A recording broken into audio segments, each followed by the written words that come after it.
Time limit দিয়ে দিচ্ছে ওই ইস্যু হয় লাইটগুলো অফ করে ফেলতে হবে, ক্যামেরার লাইটগুলো অফ করে ফেলতে হবে, ভিতরে লাইট অফ করে দাও, ভিতরে লাইট অফ করে ক্যামেরার লাইটগুলো একটু অফ করে দেবো।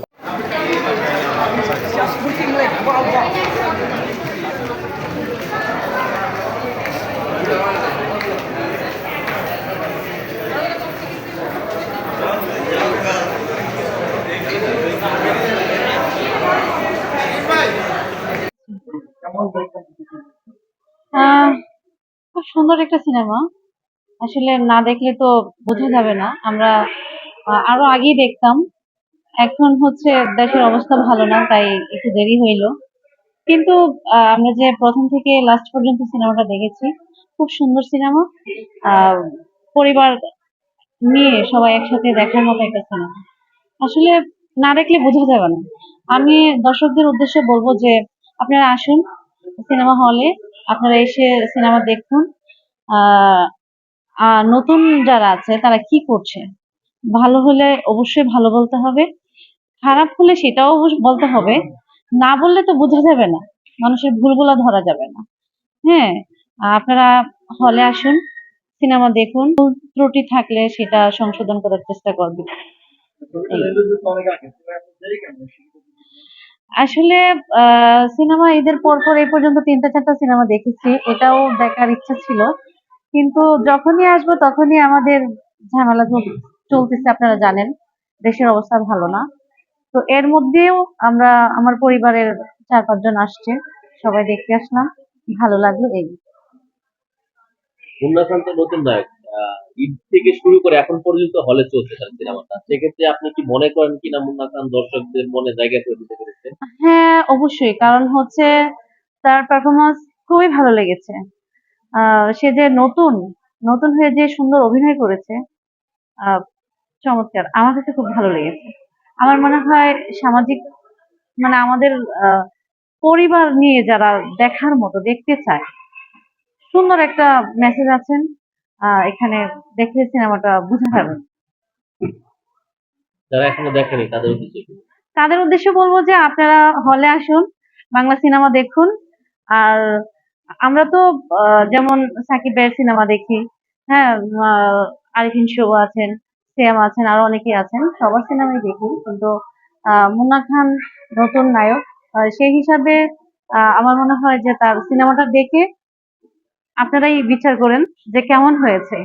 আমার দৃষ্টিতে আমি দেখেছি খুব ভালো হয়েছে, এবং আমাদের মনে হয় সামনে আরো এইরকম আরো ভালো কিছু সিনেমা আমরা পেতে চাই। এতদিন পরে হলে কেন আসছেন? এতদিন পরে এই যে বললাম দেশের অবস্থা ভালো না, এর মধ্যে অনেকগুলো সিনেমা দেখেছি গ্যাপে গ্যাপে, কিন্তু এটাও দেখার ইচ্ছা ছিল, আজকে দেখেছি। তো, কেমন দেখলেন এবং তাদের দুটি কেমন ছিল?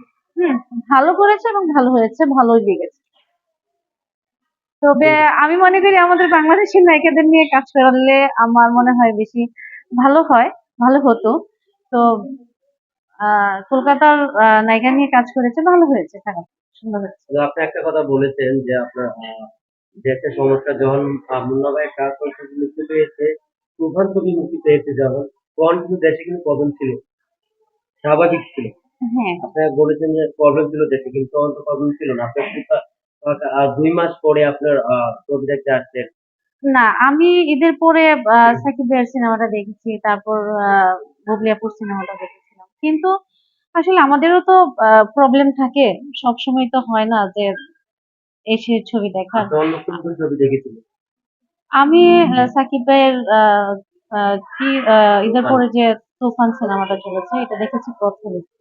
হ্যাঁ, আপনি তুফান ছবি যখন দেখেছেন, তাহলে তো মুন্না খানের ডাকল ছবি তো আপনি দেখতে পারতেন। না, দেখে আমরা এটা আসলে সিরিয়ালে ভেবেছিলাম যে একটার পর একটা দেখবো, কিন্তু সময়, তারপর হচ্ছে দেশের অবস্থা, সবকিছু মিলিয়ে দেখলাম এখন এটা খুব ভালো লাগে। কিন্তু আমরা মুন্না খানের ছবিটা ব্লকবাস্টার অনেকদিন ধরে চলছে, কি বলবো যারা নতুন যারা নতুন যারা কাজ করছে, আমি বলবো যে নতুনদেরকে সুযোগ দেওয়া উচিত, এবং নতুন যারা কাজ করছে সবাই আরো শেখা দরকার। আর নতুনদের আমার মনে হয় যে সাপোর্ট করলে আরো ভালো কিছু করবে। আমরা তো পুরন যারা আছে সবাই সিনেমা দেখি, আমরা সবার কাজ দেখি। তো এখন আমার মনে হয় যে নতুন যারা আছে সবাই নতুন পুরানো মিলিয়ে কাজ করা দরকার, আর তাদের সাপোর্ট করা দরকার। কিন্তু আপু আরেকটা কথা আমি হ্যাঁ, রবীন্দ্রনাথ সেই জায়গাটা পূরণ করতে পারবে। তাকে কিছুটা এমন লেগেছে যে তামিল তামিল একটা ভাব আছে তার মধ্যে। আমার মনে হয় যে সে অ্যাকশন সিনেমা করলে খুব ভালো হয়। আপনি নায়িকা হিসেবে নিজেকে কত নিজেকে কত দিব 10-এর থেকে? আমি আসলে এই প্রথম একটা সিনেমা রিলিজ হয়েছে আমার, তো আমার মনে হয় যে আমার আরো সামনে তৈরি হওয়ার দরকার আছে। নিজেকে আরো ভাঙচুর করতে হবে, তৈরি করতে হবে। এখন জানি না।